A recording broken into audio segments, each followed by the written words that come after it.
ఈరోజు పిన్నెల్లి రామకృష్ణారెడ్డి మీద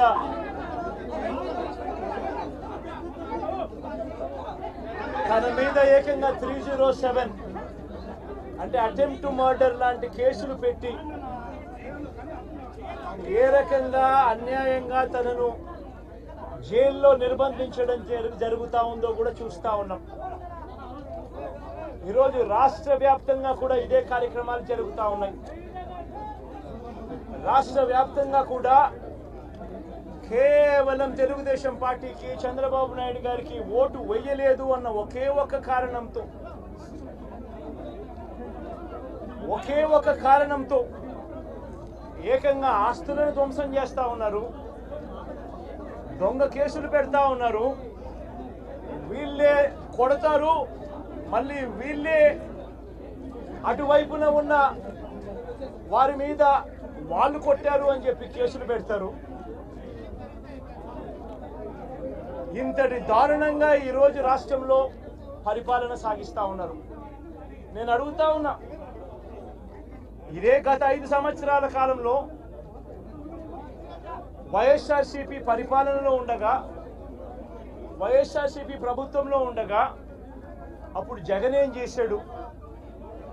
కులం చూడలేదు, మతం చూడలేదు, ప్రాంతం చూడలేదు, చివరికి ఏ పార్టీకి ఓటు వేశారన్నది కూడా చూడకుండా ప్రతి పథకము ప్రతి మనిషి కూడా అర్హత అన్నది మాత్రమే ప్రామాణికంగా తీసుకుని ప్రతి ఇంటికి డోర్ డెలివరీ చేసిన ప్రభుత్వం వైఎస్ఆర్సీపీ ప్రభుత్వందైతే, జగన్మోహన్ రెడ్డి ప్రభుత్వందైతే ఈరోజు కేవలం తెలుగుదేశం పార్టీకి ఓటు వేయలేదని, కేవలం చంద్రబాబు నాయుడు గారికి ఓటు వేయలేదని, కేవలం ఓటు వేయలేదన్న ఒక్క కారణంతో ఆస్తులు ధ్వంసం చేస్తూ ఉన్నారు, మనుషులను కొడతా ఉన్నారు, కొట్టి మరి కేసులు పెడతా ఉన్నారు.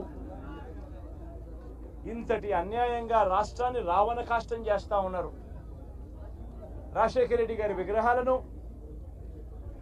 విరగొడతా ఉన్నారు, పగలగొడతా ఉన్నారు. ఇవన్నీ ఏదైతే చేస్తా ఉన్నారో ఇవన్నీ కూడా శిశుపాలుని పాపాల మాదిరిగా ఇవన్నీ కూడా పాపాలు పండుతాయి.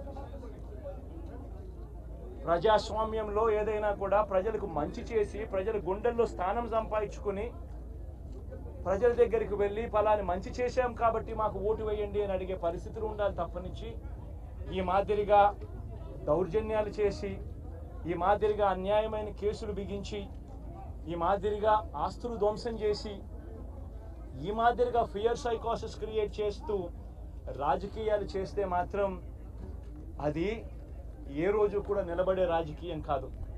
తాత్కాలిక మేలు ఏదైనా జరుగుతుందేమో తప్పనిచ్చి తర్వాత ఓటు వేసేటప్పుడు మాత్రం ప్రజలు ఇవన్నీ కూడా ఖచ్చితంగా గుర్తుపెట్టుకొని లెక్క జమ చేసి చంద్రబాబు నాయుడు గారికి గట్టిగా బుద్ధి చెప్పే పరిస్థితులు రోజులు కూడా తొందరలోనే ఉన్నాయని కూడా ఈ సందర్భంగా చంద్రబాబు నాయుడు గారిలో మార్పు రావాలని సందర్భంగా కూడా తెలియజేస్తా ఉన్నా. నిజంగా ఇదే విషయానికి వస్తే ప్రజలు ఎందుకు నీకు ఓటేశారు చంద్రబాబు నాయుడు గారు అని చెప్పి ఫస్ట్ చంద్రబాబు నాయుడు ఆలోచన చేయాలి.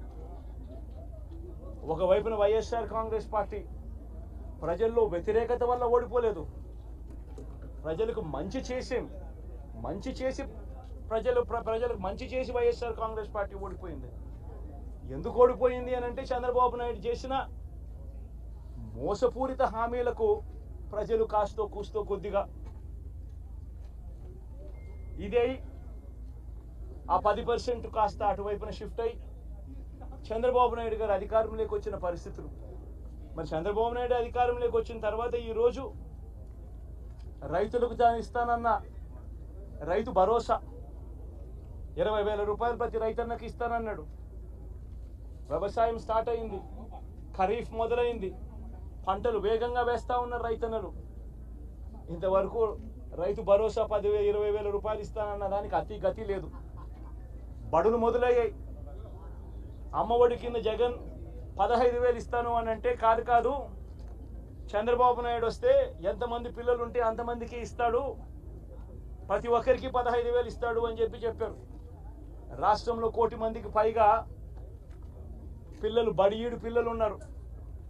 బడులు స్టార్ట్ అయ్యాయి. ఆ ప్రతి తల్లి కూడా అడుగుతా ఉంది, తల్లికి వందనం అని పేరు పెట్టావు, అమ్మఒడి అనే పథకాన్ని పేరు మార్చావు, మరి ఆ డబ్బులు ఏమైనాయని చెప్పి గవర్నెన్స్ మీద కాస్త ధ్యాస పెట్టి ఆ తల్లులకి ఇచ్చే డబ్బులు ఇచ్చే కార్యక్రమం చూడండి. రైతులకు ఇచ్చే రైతు భరోసా 20,000 ఇస్తామన్నారు, ఇచ్చే కార్యక్రమం చూడండి. ప్రతి అక్క చెల్లెమ్మకు 18 ఏళ్ళు పైబడిన ప్రతి అక్క చెల్లెమ్మకు ప్రతి ఒక్కరికి 1,500 రూపాయలు ఇస్తామని చెప్పారు. అంటే సంవత్సరానికి 18,000 రూపాయలు. రాష్ట్రంలో 4,12,00,000 మంది ఓటర్లు ఉండరని చెప్పి మొన్ననే లెక్కలు తేలాయి.